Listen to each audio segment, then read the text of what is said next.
हम जो बात करेंगे आपके चार्ट में बात करेंगे आपके जॉब ट्रांसफ़र की। तो जॉब ट्रांसफ़र सबको चाहिए होती है, आप वो प्रमोशन हो सकती है, जॉब ट्रांसफ़र हो सकती है, एक प्लेस से दूसरे प्लेस तक जाने का हो सकता है, यानी कि movement of one place to another place in job. So आपके जॉब ट्रांसफ़र की बात करने वाले हैं, इसलिए अगर आपको इस वीडियो को लास्ट तक देखेंगे तो आपको समझ में आ जाएगा कब और किस टाइमिंग पे वो ट्रांसफ़र होता है।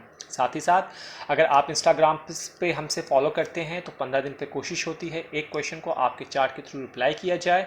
आप साथ ही साथ फेसबुक ट्विटर पे भी जुड़ जाएं, और कोई कंसल्टेंसी अगर आपको लगता है नहीं समझ में आ रहा है, पूछना है, तो आप हमारी ऐप को डाउनलोड कर सकते हैं। सारे लिंक कॉन्टैक्ट करने के डिस्क्रिप्शन बॉक्स में दिए हुए हैं।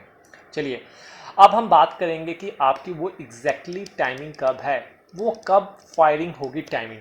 तो इसके लिए कुछ टैक्टिक्स जैसे मैं बताता आया हूँ उसकी आपने याद रखना है। क्या आपको ये नंबर याद कर लें आप, 3 4 मतलब कि 34 नंबर हो गया, ये याद कर लीजिए। 6 और 9 69 नंबर हो गया, ये याद कर लीजिए। और 10 12 ये नंबर याद कर लीजिए। आपको ये नंबर as a toll free number की तरह याद कर लेना है। मतलब कि आपको इसका मतलब क्या है, इसका मतलब मैं यहाँ पे हाउस की बात करने वाला हूँ। कौन से? थर्ड हाउस की बात करूँगा, फोर्थ हाउस की बात करूँगा, सिक्स्थ हाउस की बात करूँगा, नाइन्थ हाउस की बात करूँगा, 10th हाउस की बात करूँगा, 12th हाउस की बात करूँगा। तो आपको इन चीज़ों पे फोकस करना है, इन घरों पे आपने फोकस करना है। जब इनसे रिलेटेड इवेंट्स होंगे तब आपकी ट्रांसमिशन होगा, आपका जॉब का ट्रांसफर हो सकता है। थर्ड हाउस क्या होता है?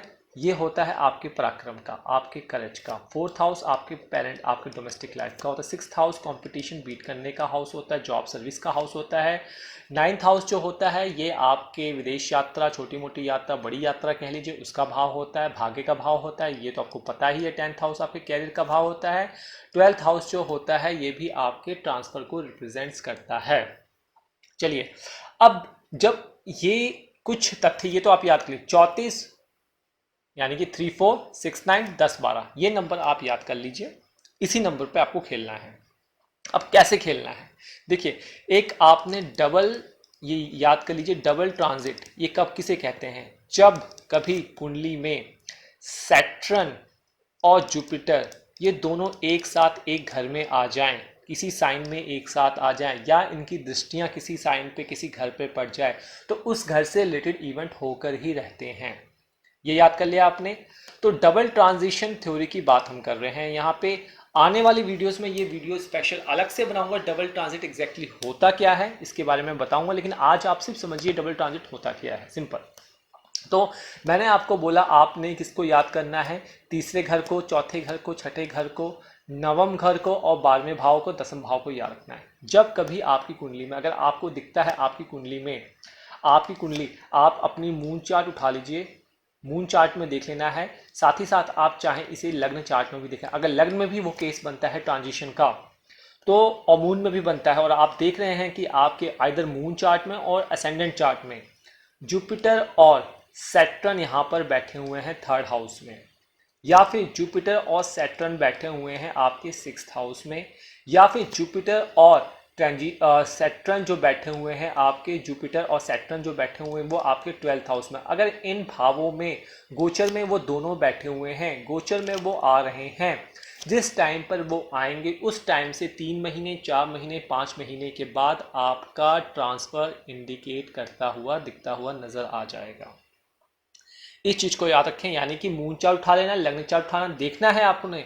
गोचर पंचांग से देख सकते हैं, आजकल तो बहुत ऑनलाइन वेबसाइट है, वहां पे लिखा होगा कि किसका गोचर कब चलने वाला है। हम भी अपने यूट्यूब वीडियोस पे बताते रहते हैं कब किसका गोचर कहाँ हो रहा है। तो अभी इस टाइम जो डबल ट्रांजिट थ्योरी कहाँ लग रही है? 10 नंबर पे लगने वाली है। कब से? नवंबर 25 से लगने वाली है, जब जुपिटर भी आपके 10th साइन में आ जाएंगे, जो अभी आपके यहाँ पे शनि महाराज मार्गीय होकर बैठे हुए हैं। तो जिनकी कुंडली में जहाँ जहाँ पे 10 नंबर लिखा हुआ है, मून चार्ट या लग्न चार्ट, वहाँ पे दोनों में आपके ये सूर्य, ये आपके शनि और बृहस्पति आकर बैठेंगे, और वहाँ से रिलेटेड कुछ ना कुछ इवेंट आपका होगा ही होगा। अगर आपने कर्म अच्छे किए हैं तो बृहस्पति उसका फल आपको अवश्य ही देगा। बृहस्पति तब तक जो डबल ट्रांजिट में वेट करता है जब तक उसे ये नहीं पता लग जाता कि शनिदेव ने अपना टेस्टिंग का कार्य आपके ऊपर कर लिया है, अब आपको फल देने का टाइम आ गया है। ये याद कर लीजिए। चलिए उसके बाद ये याद कर लिया आपने क्या? मैंने आपको बताया हाउस याद के लिए 34, 59 और 10, 12। अब आपने देख लिया डबल ट्रांजिशन थ्योरी, अगर आपकी लग रही है थर्ड हाउस में, सिक्स्थ हाउस में और 12th हाउस में, तो ट्रांसफर के योग आपके बनते हुए आएंगे। अगर यहाँ पे प्रॉब्लम आ रही है तो आपको अपने बृहस्पति और शनि को मजबूत करने की आवश्यकता है। या तो बीज मंत्र कर लीजिए, या सुबह सुबह उनका जाप कर लीजिए, चालीसा कर लीजिए, सिंपल तरीका, या स्टोन पहन लीजिए, वो भी दिखाकर पहने। चलिए अब बात करते हैं विमसोत्री दशा की। विमसोत्री दशा जिसे हम कहते हैं पीरियड, यानी कि मूवमेंट, कब? जब किसी, मतलब कि मान लीजिए आपकी कुंडली में आपके थर्ड हाउस की, सिक्स्थ हाउस की, 9th हाउस की, 10th हाउस की और 12th हाउस में की किसी की भी, इनमें से किसी की भी महादशा चल रही हो, महादशा चल रही हो, या फिर अंतरदशा चल रही हो, या फिर प्रत्यांतर दशा चल रही हो, अगर ये आपका चल रहा हो, खासकर इन घरों पे फोकस कीजिए, तो आपके जॉब के ट्रांसफर के योग यहाँ पे बन जाते हैं। यहाँ पे पॉसिबिलिटी है कि आपको अपॉर्चुनिटी मिलेगी। कंडीशन ये कि इनका स्ट्रांग होना बहुत जरूरी है। दिशा बल, दिग्बल, दृष्टि बल और आत्मबल सब कुछ इनका मजबूत होना चाहिए, तभी आपको यहाँ पे सक्सेस थोड़ी सी प्रयत्न करने पर भी आपकी मिल जाएगी, ट्रांसफर के योग बन जाएंगे यहाँ पे। इस चीज़ को आप याद कर लीजिए। चलिए आगे बात करते हैं। अगर आपकी कुंडली में, अगर आपकी कुंडली में, सिंपल याद करते हैं यहाँ पे, अगर आपकी कुंडली में यहाँ पे आपने मून चार्ट उठा के देख लीजिए, या फिर आप अपना लग्न चार्ट, जिसे हम असेंडेंट चार्ट और बर्थ चार्ट करते हैं। अब राहु केतु को भी देखते हैं, इनका भी बहुत महत्वपूर्ण योगदान होता है। देखिए गोचर में अभी ये दोनों 28 साल के हो चुके हैं। अब मेरे लिए आसान है आपको बताना 28 साल, जैसे मैं ट्रिक्स बताता हूँ। 28 का मतलब राहु 2 नंबर में और केतु 8 नंबर में, 8 स्कॉर्पियो 2 टॉरस में मूव कर रहे हैं। अगर इन दोनों का, अगर ये दोनों राहु और केतु आपको आपकी कुंडली में ऐसे दिख रहे हैं लग्न में, यानी कि एक लग्न में बैठा हुआ है और एक आपके 7वें भाव में बैठा हुआ है, या तो ये केस बन जाए, या फिर एक अगर आप देख रहे हैं आपकी कुंडली में राहु आपके 4th हाउस में बैठा हुआ, केतु आपके बैठा हुआ है 10th हाउस में, या फिर वाइस वर्सा हो जाए, राहु यहाँ आ जाए, केतु यहाँ आ जाए, केतु यहाँ आ जाए, राहु यहाँ आ जाए। अगर ऐसा केस बनता है तब भी आपकी पॉसिबिलिटी बन जाती है क्या, कि आप ट्रांसफर ले सकते हैं, किसी डेस्टिनेशन प्लेस पे आप जा सकते हैं। इस चीज को आप ध्यान रखिए। चलिए आगे बात करते हैं कि जितने ज़्यादा रूल्स आपके सेटिस्फाइड होंगे, जितने ज़्यादा पैरामीटर आपके लगेंगे, उतने ज़्यादा आपका ये हो जाता है क्लियर कि आपके ट्रांसफर के योग बनने वाले हैं। तो more chances is equal to more parameter satisfaction. चलिए अब देखिए 10th हाउस क्या होता है, आपके कैरियर वाला भाव होता है। तो आपको अपने 10th हाउस के लॉर्ड को चेक करना है कि लॉर्ड कौन है इसका, उसका लॉर्ड आपको नोट डाउन कर लेना है। अभी मैं एग्जांपल से बता देता हूं। लॉर्ड को नोट आउट डाउन करके आपने क्या फोकस करना है, क्या आपका जो 10th हाउस का लॉर्ड है आपकी कुंडली में मून चार्ट से या लग्न चार्ट से आपके 6th हाउस से मूवमेंट कर रहा है, या फिर आपके 8th हाउस से मूवमेंट कर रहा है, या फिर आपके 9th हाउस से मूवमेंट कर रहा है, या फिर आपके 12th हाउस से मूवमेंट कर रहा है। तो इस केस में आप जिसे कहते हैं जॉब स्विच, मल्टीनेशनल कंपनी में आईटी सेक्टर में कहा जाता है कि मैंने जॉब स्विच कर ली है सैलरी बढ़ाने के लिए, तो वो ये कंडीशन है जब आपकी कुंडली में योग बनता है। एग्जाम्पल के तौर पे अब मैं क्या कंसीडर करता हूँ, मान लीजिए यहाँ पे आपका लिखा हुआ है 5 नंबर, ये आपका हो गया लियो, लियो लग्न कह लीजिए या फिर लियो मून साइन कह लीजिए। 6, 7, 8, 9, 10, 11, 12, 1, 2, 2 नंबर यहाँ लिखा, तो इसका स्वामी कौन हो गया, लॉर्ड वीनस हो गया। अगर आपकी कुंडली में वीनस गोचर में यहाँ पे मूव कर रहा है, यहाँ से ट्रांजिट कर रहा है, जा रहा है, या फिर यहाँ से 8th हाउस से जा रहा है, 12th हाउस आपके 9th हाउस से जा रहा है और 12th हाउस से जा रहा है, तो वो आपका ट्रिगर करेगा कि आप अपनी करंट जॉब को छोड़कर किसी और जॉब में जाइए। फॉर एग्जांपल आप आईटी सेक्टर में एक कंपनी में विप्रो में काम कर रहे हैं, यहाँ पे स्विच करके आप टीसीएस में चले गए, या फिर आप टीसीएस में थे वहाँ पे स्विच करके आप इन्फोसिस, एलएनटी, एसेंचर ऐसी कंपनियों में आप जाकर शिफ्ट हो गए। तो कहीं ना कहीं ये योग आपके बनते हैं आपकी करंट जॉब से चेंजेस करने के। बहुत सिंपल तरीके से मैंने बताया है, ये रूल्स आप याद कर सकते हैं, कोई इसमें कठिनाई आपको नहीं होनी चाहिए।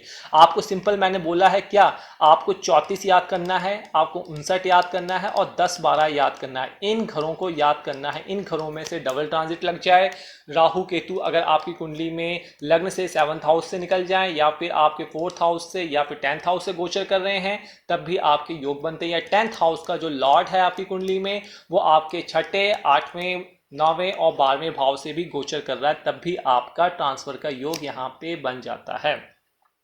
आगे एक रूल की बात करते हैं, अंतिम रूल की बात करते हैं हम।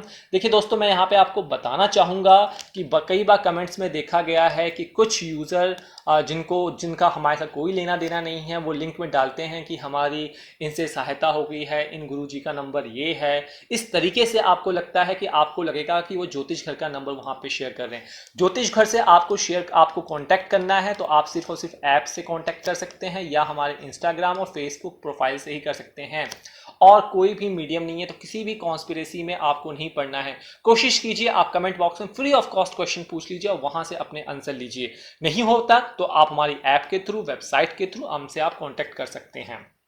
चलिए अगले रूल की हम बात करते हैं। अगले रूल में हम बात करेंगे आपके चार्ट में कि भाई जो आपका 10th हाउस का जो लॉर्ड है, ये आपने देख लिया।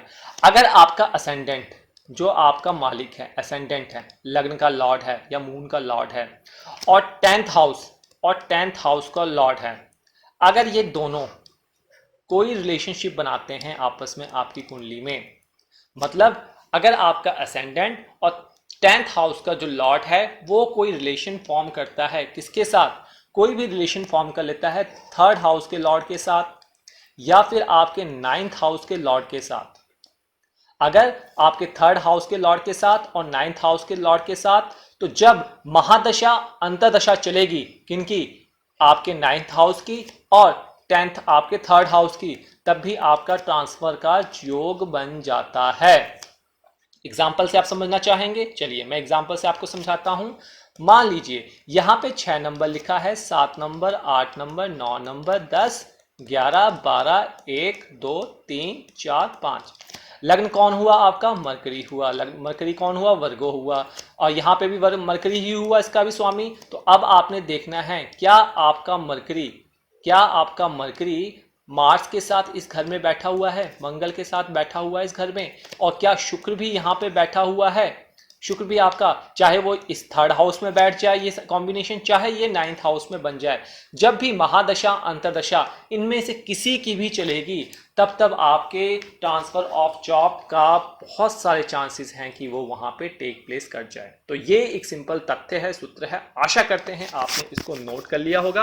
अब आपको कहीं पे भटकने की आवश्यकता नहीं है, सीधे कुंडली उठाइए, वहां पे रूल अप्लाई कीजिए। कंडीशन यही है कि आपका लग्न लॉर्ड आपका मजबूत होना चाहिए, सूर्य मजबूत होना चाहिए, चंद्रमा आपका मजबूत होना चाहिए, और जिसकी दशा चल रही है वो भी आपकी कुंडली में मजबूत होना चाहिए।